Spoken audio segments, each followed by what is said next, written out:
একটা বাজেট প্রক্রিয়া হচ্ছে 6 মাসের প্রক্রিয়ার আগে আমরা 1.5 মাসে বাজেটটা করতে হয়েছে, অনলি 1.5 মাসের মধ্যে বাজেট করতে হয়েছে।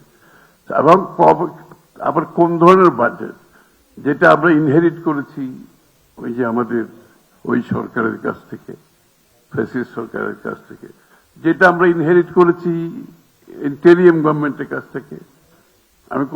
আমি কারো ক্রিটিসাইজ করতে চাচ্ছি না এখানে। It did not help. আমরা যখন দায়িত্ব নিলাম, এগুলো সব আমাদেরকে সবগুলো চিন্তা করতে হচ্ছে। 50,000 কোটি টাকার মতো পাওয়ার বিল বাকি রেখে গেছে আপনার, মানে প্রত্যেক জায়গায় খালি বিল বাকি বাকি বাকি। এগুলো তো সব এই সরকারকে পে করতে হচ্ছে, এবং এগুলো পে করে মিডল ইস্টের 4 বিলিয়নের মতো আমরা আউট অফ পকেট, এই যে মিডল ইস্টের ওয়ারের কারণে, এটাও আমাদেরকে অ্যাড্রেস করতে হচ্ছে। সুতরাং এই সবগুলো নিয়ে 1.5 মাসে একটা বাজেট প্রস্তুত করা হয়েছে।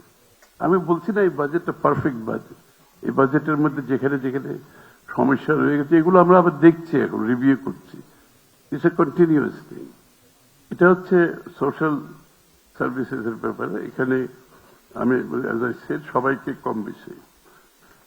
তারপরে আমাদের ফাইন্যান্সিং ইমপ্লিমেন্টেশন একটা বড় প্রশ্ন আসছে। বাজেট ঠিক আছে, প্রো পিপল হয়েছে, প্রো বিজনেস হয়েছে, যে সব ঠিক আছে, কিন্তু এটা কি বাস্তবায়ন হবে কিনা, মানে অ্যাগেইন একদম একটা সঠিক প্রশ্ন। এটা এত বড় একটা বাজেট, একটা রিসোর্স কনস্ট্রেন্ট দেশে, with such low tax GDP and international support is drying out.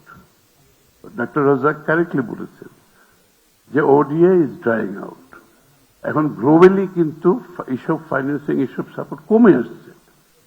তো আমরা এই একটা সময় কিন্তু এই বাজেটটা করতে হয়েছে, এটা আমাদের এক্সিকিউট করার জন্য। So what do you do? আমরা কি আগের প্রসেসে দেশ চালাবো নাকি নতুন ভাবে কিছু চিন্তা করব? এটা হচ্ছে প্রশ্ন। তো আমরা এখন যেটা দেখতেছি, এই ফাইন্যান্সিং প্রসেসটাই the whole public finance architecture, পুরো পাবলিক ফাইন্যান্স আর্কিটেকচারকে আমরা নতুন ভাবে দেখছি। ওই যে আইএমএফ লোন দেবে, ওয়ার্ল্ড ব্যাংক লোন দেবে, এডিবি লোন দেবে, তারপর আমার দেশ চালাবো ওদের উপর ডিপেন্ড করে। ট্যাক্স জিডিপি তো আমাদের নিজস্ব ব্যাপার, এটা আমাদেরকে অ্যাড্রেস করতে হবে।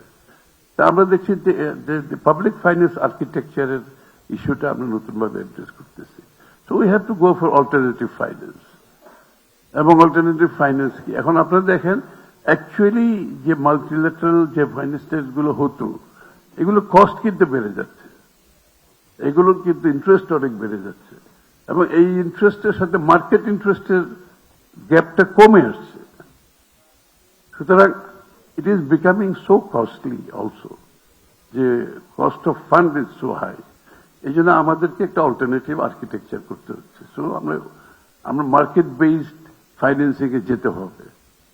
এই জন্য আমাকে বন্ড ইস্যু করতে হবে, আমাকে এই জন্য আমাদেরকে, এই যে আপনারা বলছেন যে লোকাল ব্যাংক থেকে ইনভেস্ট, আপনি লোকাল ব্যাংকগুলোর থেকে টাকা নিয়ে আপনি যখন ফাইন্যান্সিং করতে যাবেন, বিগ প্রবলেম।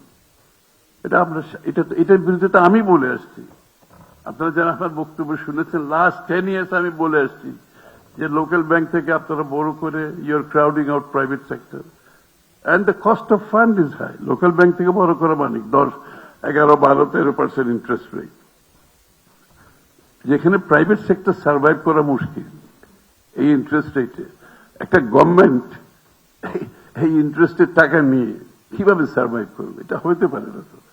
সো আমরা চাচ্ছি এখন ট্রেন্ডটা আপনারা যদি লক্ষ্য করেন, 25, 26 এর সাথে কম্পেয়ার করে 26, 27 যে আমরা বাজেট দিয়েছি, এখানে কিন্তু প্রাইভেট ব্যাংক থেকে বড়ই কমে আসতেছে। কিন্তু আমরা এই ট্রেন্ডটা আমরা রিভার্স করতেছি।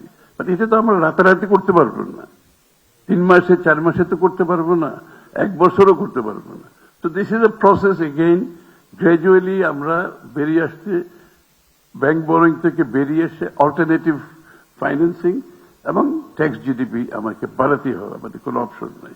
এবং অল্টারনেটিভ ফাইন্যান্সিং এর মধ্যে যেগুলো আছে we are exploring all the option, এবং যেখানে দ্য চিপেস্ট আপনার কনসেশনাল যত বেশি পারি আমরা we are packaging, we are blending the whole আপনার পাবলিক ফাইন্যান্স আর্কিটেকচারটাকে ব্লেন্ডিং করতেছি আমরা দ্য বেস্ট ওয়ে পসিবল।